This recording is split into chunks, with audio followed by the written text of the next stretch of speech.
Welcome to another episode of the Strength Log. My name is Philip Wildenstam. I'm a co-founder of Strength Log and a certified nutrition coach. And I am Daniel Richter, CEO of Strength Log and a certified personal trainer. Let's talk about the deadlift, Philip. Let's do it. Or as in Sweden, we call it the ground lift. No, we don't.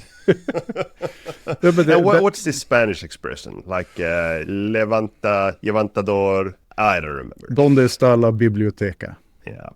So, what's up with the deadlift? It's hard. It is hard. It's exhausting. It's painful. Yeah, and all of these things are features, not bugs. It is. And the deadlift tends to be a lot of people's first love when they first start out with doing barbell lifts in the gym. Yep. They've been doing some machines, they've been doing some dumbbells, but then they finally have the courage to go to the platform, pick up a barbell, and they discover that the one lift that they are actually quite surprisingly strong in is the deadlift. Yep. And oftentimes also for people who might get lured in by the whole like barbell training dogma, but who really can't get the squat to click, but their body's fit for the deadlift. It's a real puppy love. I think I pulled like 160 kilos in the deadlift when I squatted 40 kilos. Yeah. Because the deadlift it's the most intuitive lift. It's a primary lift. You have something on the floor and you pick it up. Yep.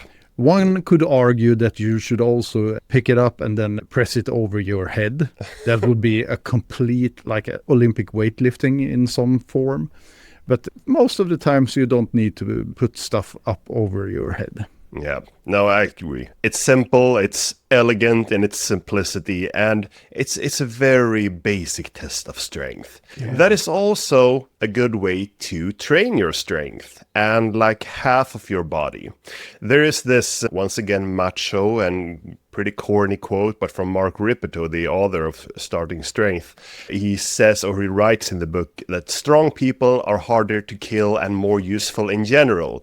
And while macho and corny, there's something to it, and deadlifts, I feel, are smack dab in the middle of that. Deadlifts make you harder to kill and more useful in general. If you can deadlift twice your body weight or even more than that, you're certifiably strong. Yeah. I find when I do work around the house or helping someone out building something, I'm always grateful for the deadlifts I've been doing for decades. Yeah. Like I feel that strength is being used all the time. So this is our third episode in the Big Six series, and we've finally arrived at the deadlift. Yeah, and it follows the same order. We began with the bench press and then the squat, and those two are the two most popular lifts in our workout tracker app, Strength Log, and the deadlift is the third most popular exercise. It's like 5% or something of every set tracked in the app is a deadlift, which is good. And it's also the third lift in the sport of powerlifting, where you compete in squat, bench press, and deadlift. And you and I have been doing some powerlifting. That's been one of our biggest contact surfaces with the deadlift. Or it's something that forces you to keep deadlifting, even when it's hard. When I started out thinking about powerlifting and wanted to become a powerlifter, I was certain that the deadlift was going to become my best lift. I was going to pull 350 kilos easily because it came so natural for me in the beginning. I gained a lot and then I took a complete stop. Yeah. I stopped developing, and my squat actually went further than my deadlift, my results. So the last time I did a competition deadlift, I put up 265 kilos after in the same competition, my 275 squat. Yeah. But that's something we tend to see with the fatter lifters. Like I was in the highest. Yeah, the thighs get in the way. Thighs get in the way, your hand get fatter, so you have a harder time gripping the barbell. And also the squat turns somewhat into a leg press movement when you have a big belly. You get more stable in the squat. Yeah, and for my part, the deadlift has been my natural inclination and what came natural to me. But I've always loved the squat more, but it hasn't loved me back. And I have had a huge discrepancy in squat strength versus deadlift strength. And in one of my competitions, the one where I pulled my heaviest deadlift, which was 260 kilos, at the same competition, I only squatted 160 kilos. So that's my discrepancy. Yeah. But you mentioned that it's the third most popular lift in our app, Strength Log. And I thought about that because I would have guessed that the deadlift would be slightly more popular, done by more people than the squat. Yeah. But I came to think about it, and then I realized people don't do as many sets of deadlift as they do. That is true. That is true. Like you mentioned, Mark Ripto and starting strength. You only do one set of 5 in the starting strength program, and that's every other workout. But you squat 3 sets of 5 every workout, 3 times per week, and people tend to feel more burned out after heavy deadlifts than they do after heavy squats. So. They do, and I've been thinking about that. We're going off on a tangent now, but I think it might have to do with, say that you're training the squat hard and you get exhausted, but you do get exhausted in your lower back, but a lot of that exhaustion is in your quadriceps as well, or in your legs. And even when your legs are tired, you can still move around in the gym a bit. But if you do hard sets of deadlifting and all of that exhaustion is located to your lower back, then everything get exhausting to do. You don't want to do anything in the gym anymore. You don't want to move around more weights. Exactly. And at home, you don't want to do anything physical either, because the lower back is at that center of the body. So it kind of shuts down everything. I think that's one of the reasons why we perceive deadlifts as hard. Because, I mean, if you could murder your biceps with tons of sets to failure, and it still doesn't make a huge difference in the rest of your day. But if you do that with deadlifts, you're kind of put down for a while. And that's why they are called deadlifts. Yeah. No, it's not. It's not. So we got stuff to cover, and let's start with some of the techniques and biomechanics. And like the previous 2 episodes, we're going to start with a very brief overview. Then we're going to go over all the different body parts and body positions and how they relate to each other. And then we're going to get into how to perform it in a good way, and finishing up with the muscles worked in the deadlift and some training recommendations. But for the brief overview. So the deadlift, to get everyone on the same page, there is a barbell lying on the floor with full-size plates that are 45 centimeters across. I don't know what that is in inches, like 20. Usually the 20 kilo plates and up are of this size. So anyway, barbell is on the floor, you step up to it, you grip it, and you lift it up until you are standing straight with your arms hanging down by your sides. And then you put the barbell down at the floor again.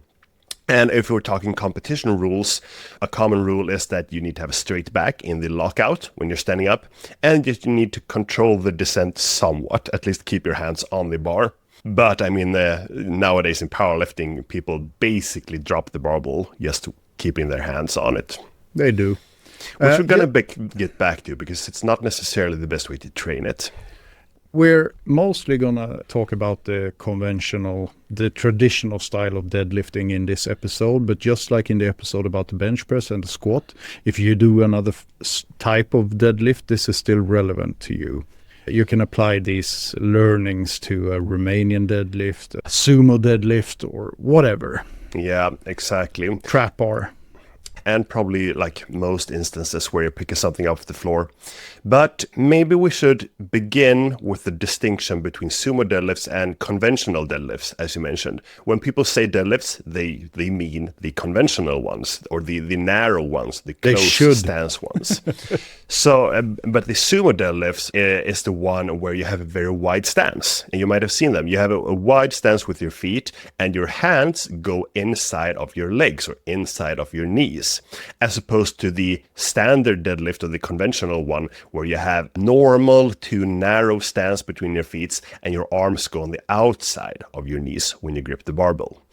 And well, to get started with some of the biomechanical differences between these two, the main difference is that in the conventional or standard deadlift, your hip is going to be much further back and further from the barbell. And this is going to shift more of the work to your hips and lower back. And there's going to be very little quadriceps involvement in this lift. A little bit in the beginning when you get the barbell off the floor, and then almost none.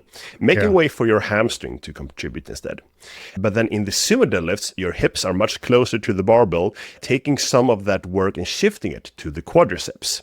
So for most body types, I believe the sumo deadlift is a more efficient distribution of force. And I think we're seeing now that more and more powerlifters at the high level are switching to the sumo style, unfortunately. Yes.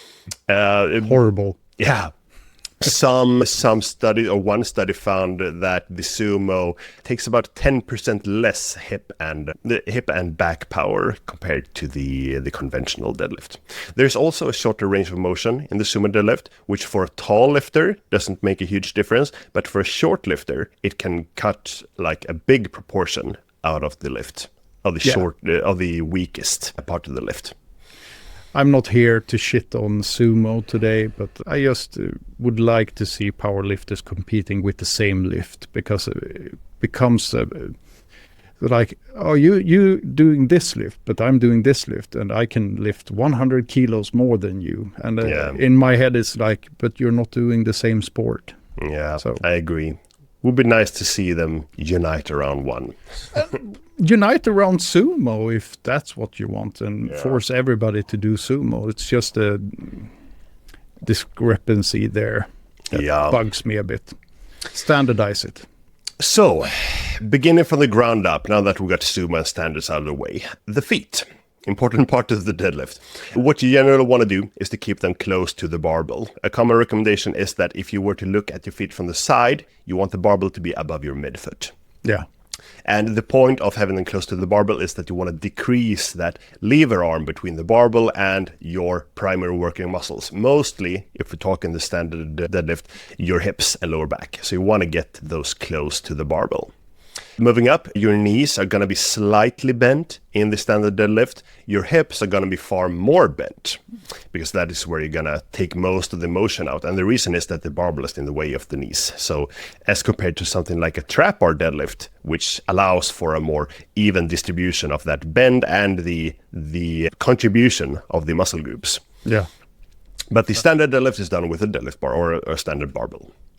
And then we get to the back, which is a point of contention when it comes to all lifting. We mentioned this a bit, I think, in the squat episode, but the deadlift is where the debate really heats up, and how you're supposed to keep your back.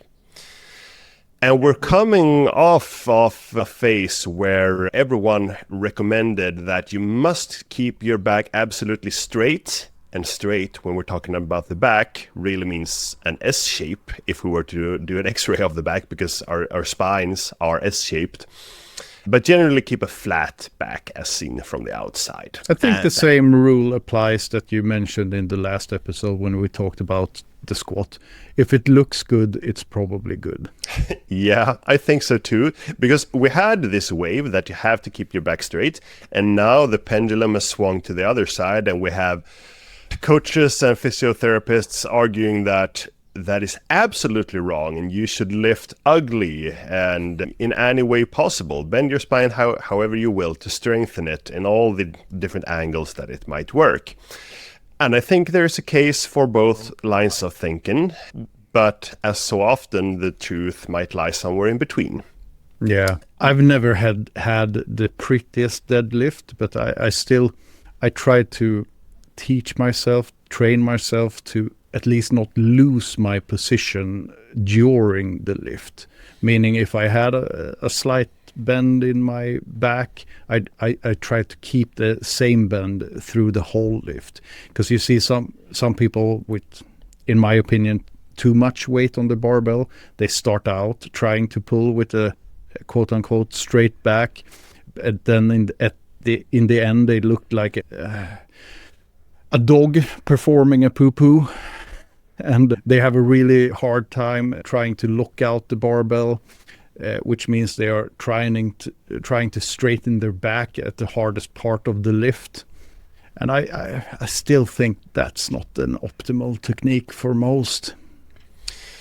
It's a trade-off, and I think one of the important things here is, are you in control or not? Is this a conscious decision to lift in this way, or do you just start pulling and let the chips fall where they may? But as far as the evidence goes for injury risk, if we start there, we don't really have any evidence that either church is right, keeping the back straight, or that it doesn't matter at all. There is no evidence, at least no definitive evidence. And as so often is the case, this makes me suspect that when there is no clear evidence and there is a lot of debate, then my line of thinking is that it probably doesn't matter a whole ton. and the evidence we do have, an old study on Swedish powerlifters by Lars Berglund et al. Almost all powerlifters, no matter the technique, are in pain in some way. Yeah, they are doing a sport, and a sport is not a health activity. You're pushing yourself to reach new heights, and with new heights comes new pains. Exactly. To give some context, if you were to have the same definition of pain or injury as they did in that study, I think they could have seen the same ratio or percentage of injuries no matter which sport and athletes they looked at, because they train up to the point where it starts to hurt, and there they stop. So, for recommendations, I generally recommend that people try to lift with a fairly straight back. I don't get crazy if someone bends it a bit. From a performance perspective, there is, as mentioned, a trade-off. If you maintain that straight back in the beginning, it's going to increase that lever arm between the hips and the barbell. If you bend your spine, you're going to bring your hips closer to the barbell and get better levers. And that is probably why a lot of people instinctively bend their backs in the beginning of a deadlift, because that makes them able to clear the barbell off the floor. Yeah. But the trade-off comes later, as you mentioned, that when you have to extend your spine again later on, making the lift harder in that half of the lift, as opposed to, like I always deadlifted with a straight back, making the beginning of the lift hardest, but if you clear that phase, then you're probably gonna make the lift, because the rest is easier.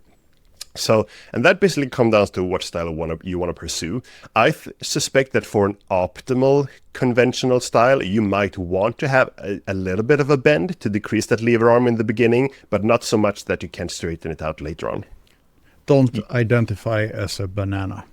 No, don't.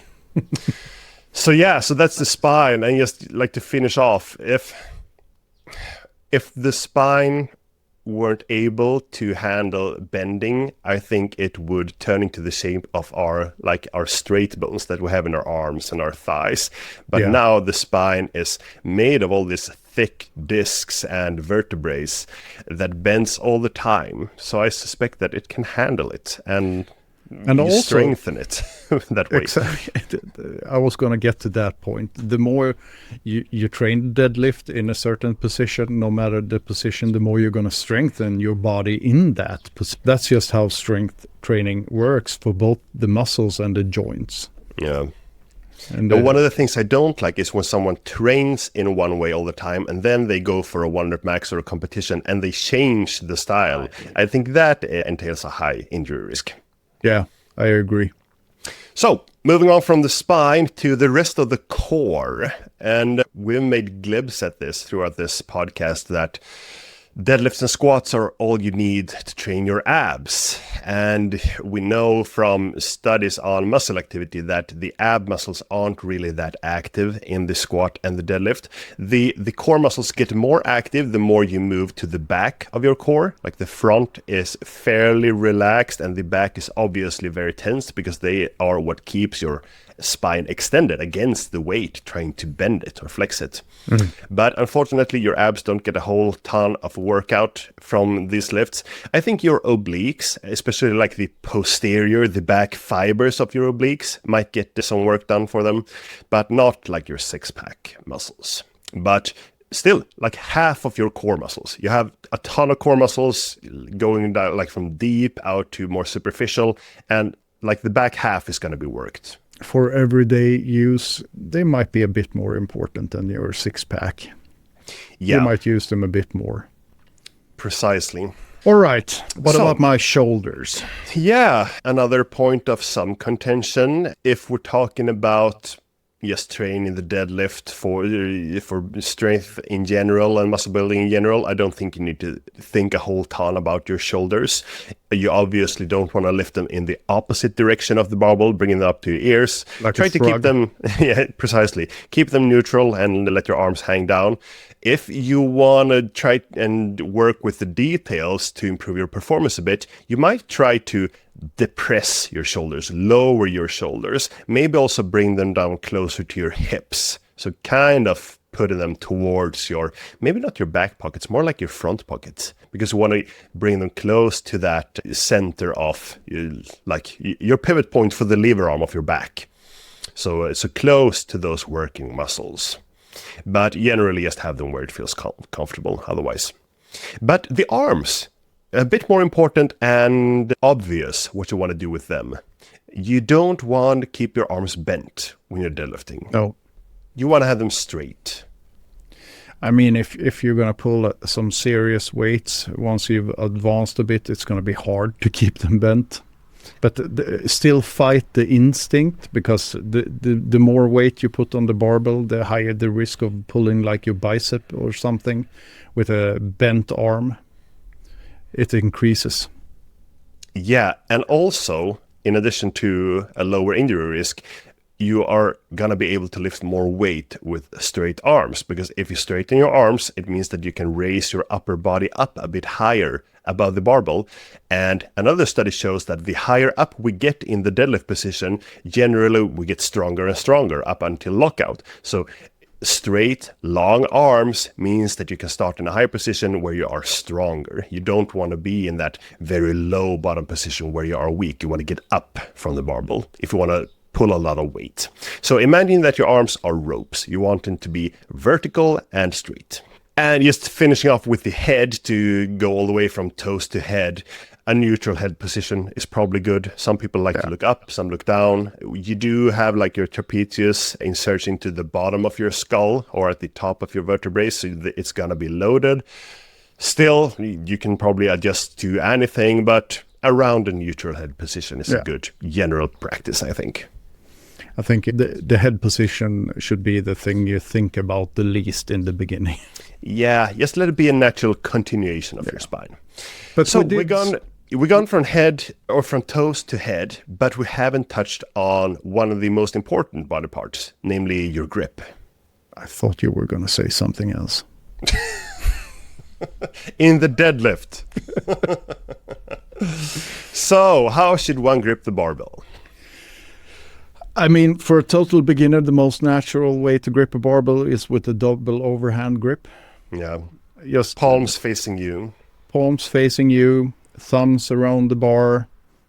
But you're going to be most likely in a crappy commercial gym. The barbell is not going to have a lot of knurling. Your hands are going to become sweatier and sweatier the more sets you do. And you're pretty soon going to realize that the first thing to fail me in my deadlifts are my grip. Yeah. And this happens to everyone. So what should you do once your grip becomes an issue?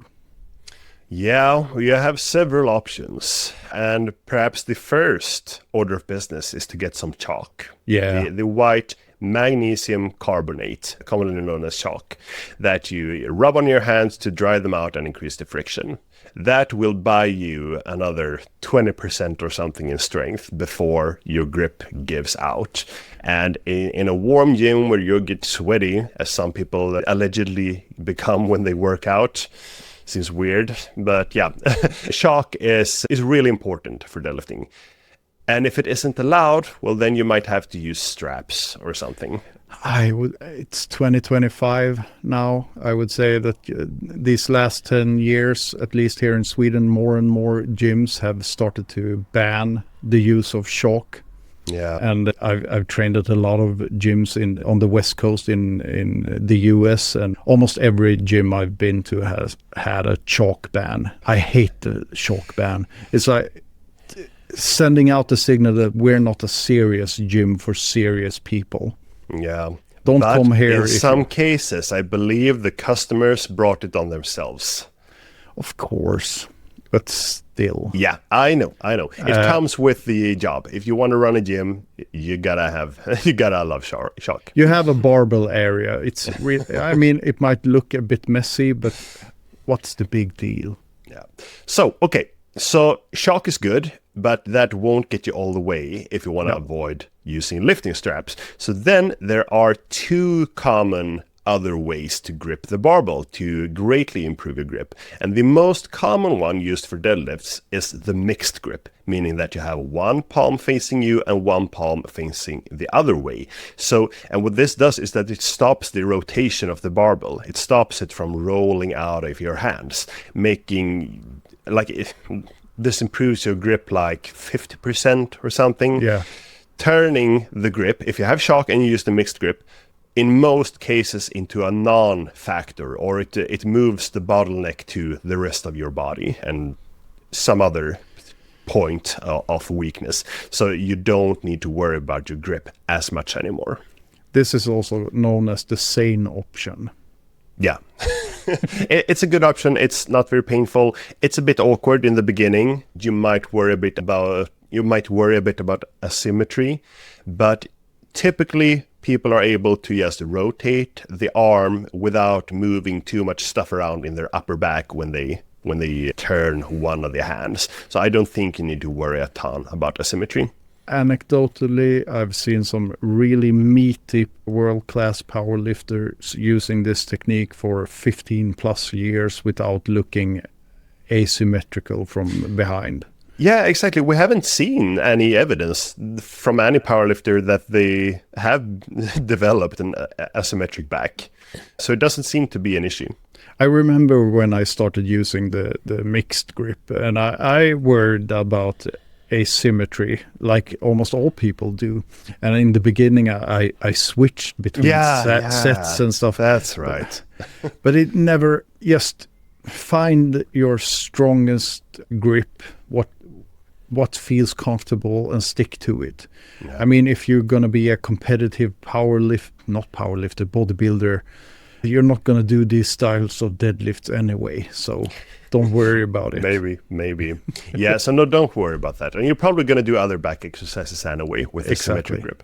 So, and the other strategy, if you don't want to use a mixed grip, is to still grab the barbell with a double overhand grip, but you are using a hook grip, meaning that you place your thumb closer to the bar and then you hook your index fingers, and in some cases also the middle finger, over your thumb, kind of turning into a block for the barbell so that it can't roll out.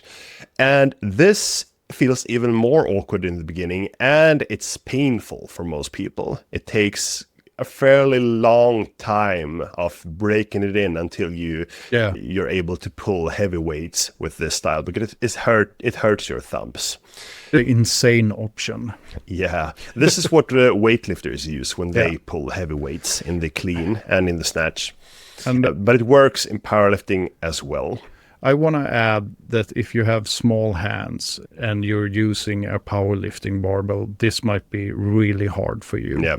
In Olympic weightlifting, women lifters have access to a 15-kilo barbell that's not as thick as the other one. So it's easier for them to use this grip in competition and training. Yeah. Because it weighs less because it's thinner.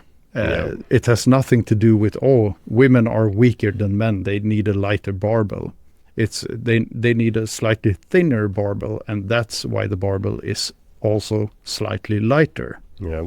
And weightlifting barbells are already 1 millimeter thinner in diameter than powerlifting bars. Yeah. But if you have fairly big hands, this works. But it takes a bit of work, and you can't really tolerate the same amount of volume. Your skin gives out a bit earlier, is my experience with the hook grip than with a mixed grip. Yeah. So you might need to work some straps in anyways for some portion of your volume if you deadlift a lot.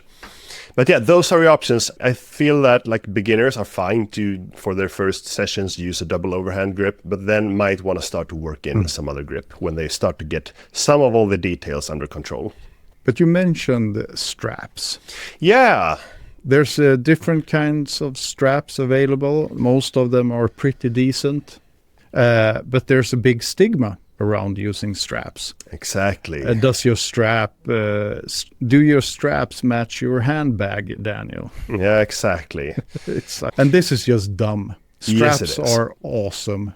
Exactly. Especially if you want to do like higher rep deadlifts, or if your gym doesn't allow shock, then you can still deadlift using straps and get really good workouts in. And almost everyone can lift heavier weights and do more reps if they use straps. So if you just want to work out the rest of your body, straps are really good at accomplishing that. Yeah.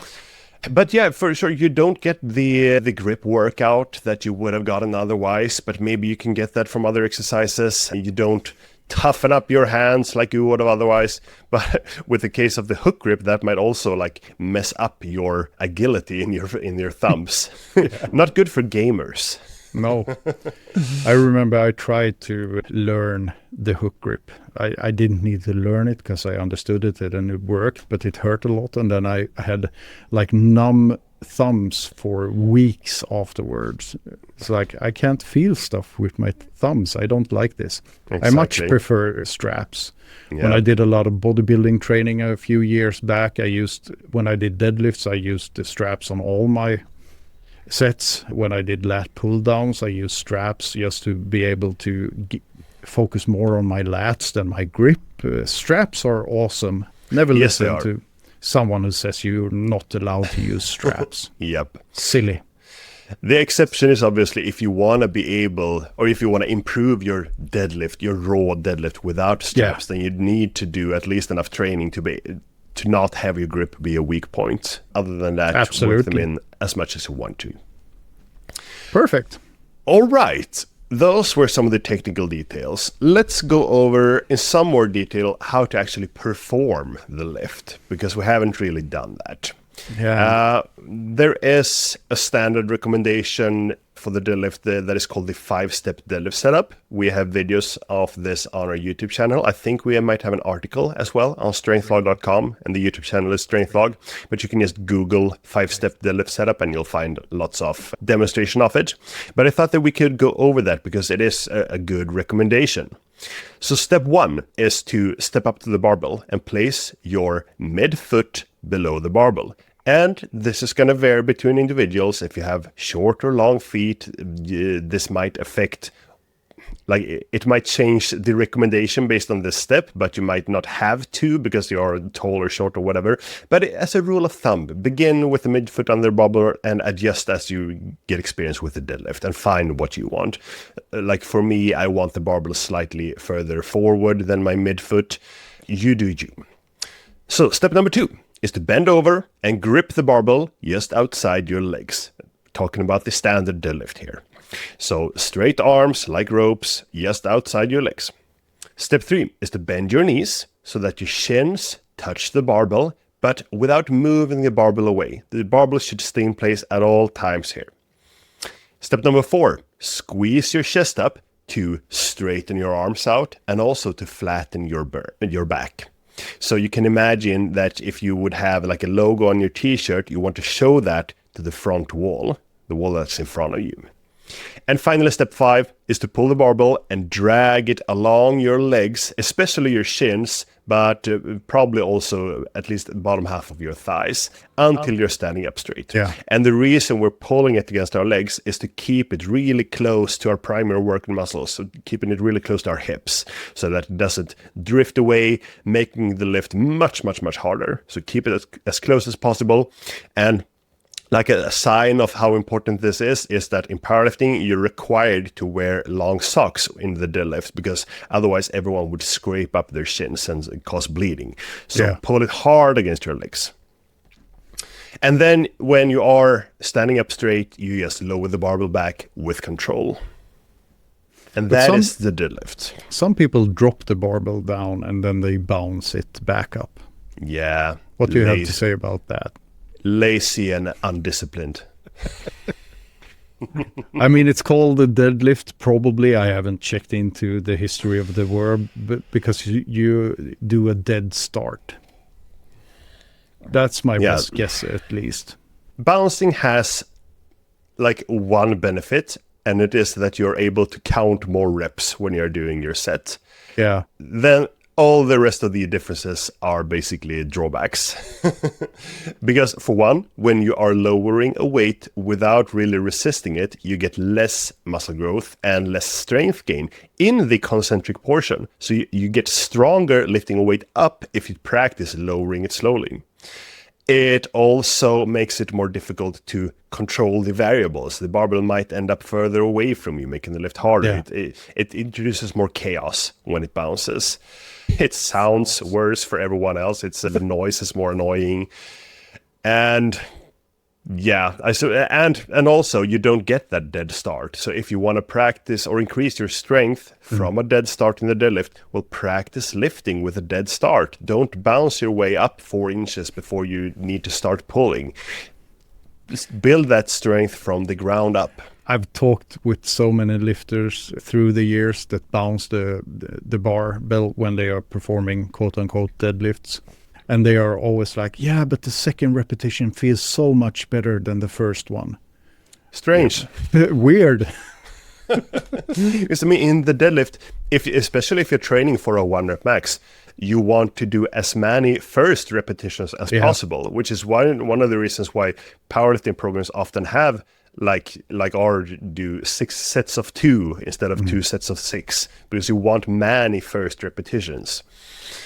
So yeah, and like related is the whole topic of the descent and how much you want to control it, because it isn't really black and white. There is a gray scale here that you might control the barbell on the way down, and you might start with a dead start, but you can still control the descent more or less.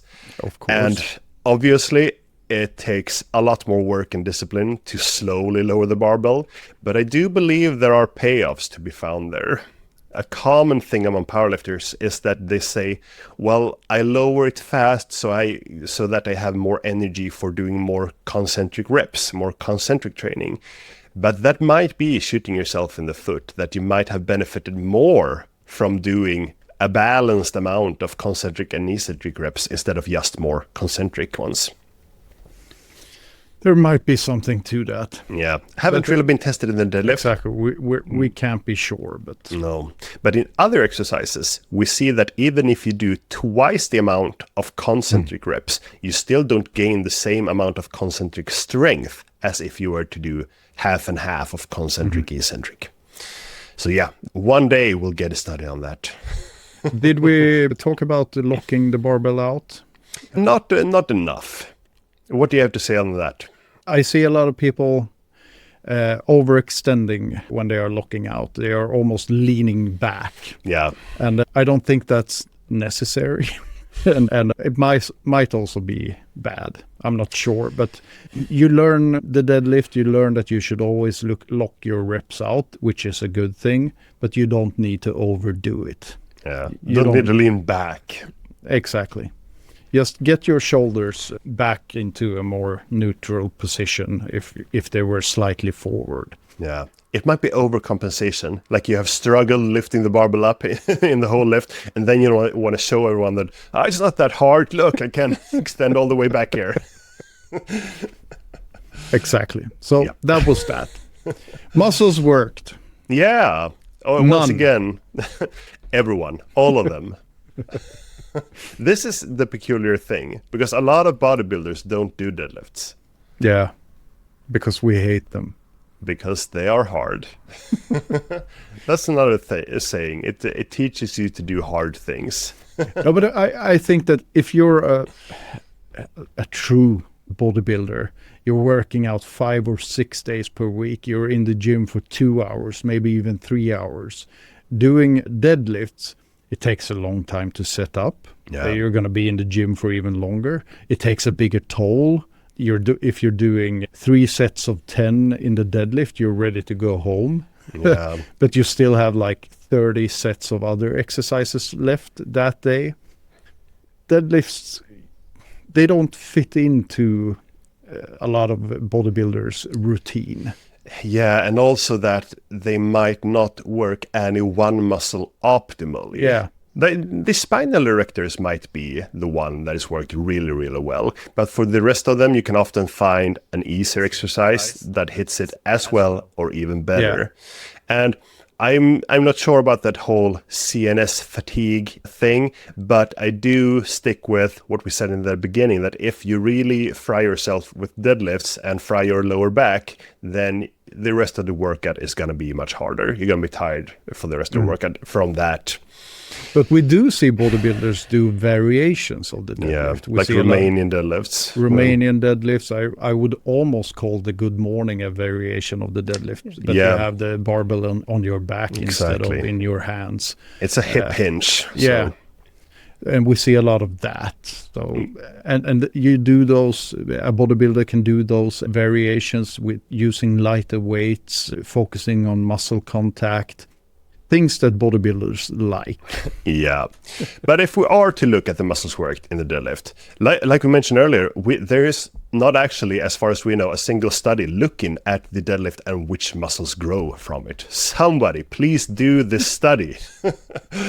But if we look at the joints worked and how the force is like expressed, we can say for certain that the hip joint and the lower back plays a very important role. So your hip extensor muscles and your back extensor muscles are going to be worked hard. So all of your spinal erectors, especially towards the lower back, your glutes are going to work hard, and then your adductors are going to be worked hard. They are probably worked more in like more of a deep squat position, but still to some extent in the deadlift. And then we also have the hip extensors of your hamstrings, but at the same time we have the case that your quadriceps are going to have to work to straighten your knee out, and this makes the deadlift a bit trickier. One study looked at how much does the knee and the hip joint extend in different phases of the lift, and they saw that the first few inches of the deadlift are going to be mostly your knees extending and your hips not moving a ton. Then you have a broad section in the middle of the deadlift where mostly your hips are going to extend and not your knees a whole ton. So this means that in the beginning, your quadriceps might work a bit and your hamstrings might be more relaxed. And then you get into that big middle phase where your quads are not doing a ton of work and your hamstrings are able to contribute without hampering the knee extension. And also the knee extension required in the deadlift is so low that your quads may have muscle to spare so that they can fight the hamstrings, so to say, at the knee joint, and the hamstrings can help with the hip extension. And then you got to have the rest of the upper back working isometrically, like your trapezius is getting really good training in the deadlift, just keeping your shoulder girdle in its place. And obviously you have your grip, which is worked pretty well in the deadlift, in this isometric, static gripped range. So that's basically it. So like half of your body, the back half. Yeah. And you're going to feel it. Yeah. When you start out, I mean, you had a long period where you skipped deadlifts, and just before we started recording, you told me you deadlifted yesterday. Yeah, precisely. And you could feel it in your upper back today. Yeah. And I know that sensation because when I did deadlifts every week and I trained it hard, I never thought about how it trained my upper back because it just felt so normal. But I could, after a heavy deadlift session, I could feel it in my lower back, my glutes. But every time I come back to deadlift, I almost get more like a soreness in my upper back. I think it's underappreciated for how it works your upper back. So it's going to make you a wider person. Yeah, it's going to make it thick. Yeah. with giving you that seats. turtle shell, so that someone can like take a golf club and smack across your back and you don't notice it. You just shrug it off because As of one those does. thick slabs of muscle. Yeah, no, I like it. And like this bodybuilding debate that maybe it's not optimal for any one lift, but if you're only going to train 3 or 4 exercises in the gym, let the deadlift be one of them. I mean, you could, for someone who hates the squat, if all you did was deadlifts and a press and upper body pull, that would be an okay training program. You would miss out on your quads, but it would be close to covering all you need. And in the same vein, if you did a upper body push, upper body pull, and a squat, that would also take you a really long way.